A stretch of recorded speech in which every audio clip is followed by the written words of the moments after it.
Asibingelele kwezasekhaya news lapha kwezasekhaya TV. Ihlukene imbono kubantu bakuleli malungana nenkulumo kaMongameli uCyril Ramaphosa ayithula ngomgqibelo malungana nokuthanjiswa kwemithetho ye-lockdown.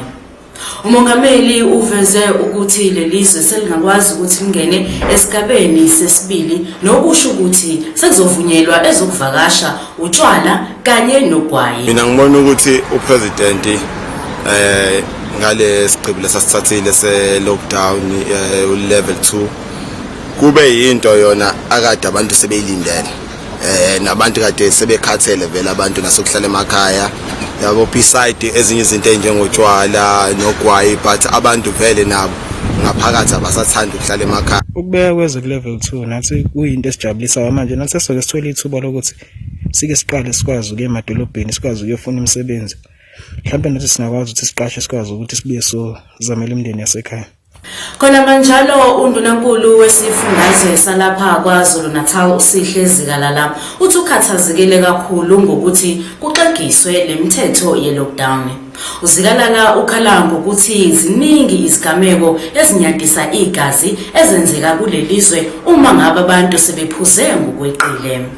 Izakhamuzi zakuleli sezishayele ihlombe ukuboshwa komsolwa osolakala ngamacala okubanga uMaligaju abulale aphundi agqibe abantu besifazane ezimobeni endaweni yaseMthwalume eningizimu neKwaZulu Natal. Umsolwa wesibili kuleli cala utholakale ezibulele.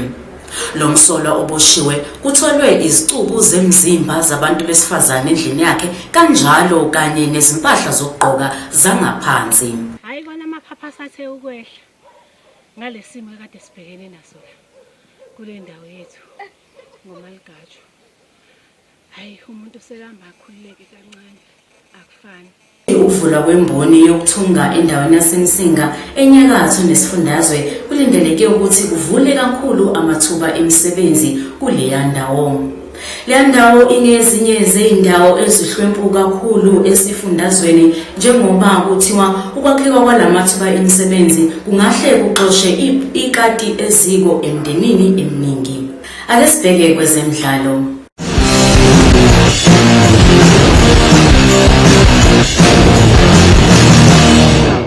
Sevilla ibe ngompetha be-Europa League ngesikhathi ishaya i-Inter Milan ngamagoli 3-2. Leli qembu kuzokhumbuleka-ke ukuthi like lawina ngo-2006-2007 laphinde futhi ngo-2014-2015 kanye nango-2016 njengoba sebephindile-ke ngo-2020. Kanti umdlali wetenisi uKei Nishikori wase-Japan utholwe enesifo se-COVID-19 nosekwenzeke ukuthi angakwazi ukuqhubeka nokuziqeqesha kulona-ke lemidlalo. Kulindeleke ukuthi agcine lapha e-US Open kuze kube uyalulama ngokuphelele. Masibheka-ke eNingizimu Afrika ngaphansi kwayo-ke imidlalo ye-Premier Soccer League njengoba-ke iMamelodi Sundowns idlale-ke i-draw ka-2-2 kanye neMaritzburg United. Lokhu-ke sekuvuse amathemba amaningi njengoba-ke sazi ukuthi iqembu le-Kaizer Chiefs salokhu liqakele phezulu-ke ngamaphuzu-ke angu-52 kanti i-Sundowns-ke ithole iphuzu elilodwa njengoba-ke isinamaphuzu-ke angu-47. Banemidlalo-ke esele ngithi-ke engaphansi-ke kweyisihlanu njengoba-ke kulindeleke ukuthi vele kubona ukuthi ngakube ngubani ozogcina ephakamise isicoco seligi. Iligi nje ngendlela emngayi.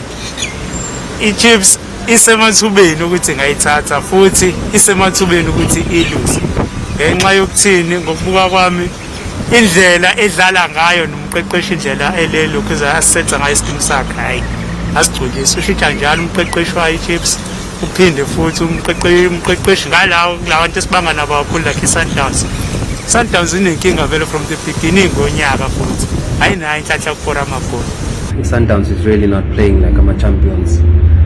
Kuningi okuqhubekayo ngiyacabanga ukuthi ikhefu libe nomthelelo omkhulu nalabo abaphambili-ke nabo bayaqhuzuka kodwa-ke ayizenzela ama-favors yona i-Sundowns ngoba bathi sebeqhuzukile iphinde izoqhuzuka nabo. So iChiefs right now in an advantage with 6 points ahead and 5 games to go. Ibhola liko wabo ngempela umhlaba. sekungaba kubona ukuthi bayaqhuzuka yini, kodwa nje Sundowns kuningi okuyihlalele kufanele ikwenze uma ifuna ukubuya kule league. Ngiyasiqoqisa la izindaba esithi ngesambe phambili kuleli sonto, kanti uma unodaba ofisa ukuthi sikulandelele lona xhumana nathi kulemininingwano evelayo lapho escreenini sakho.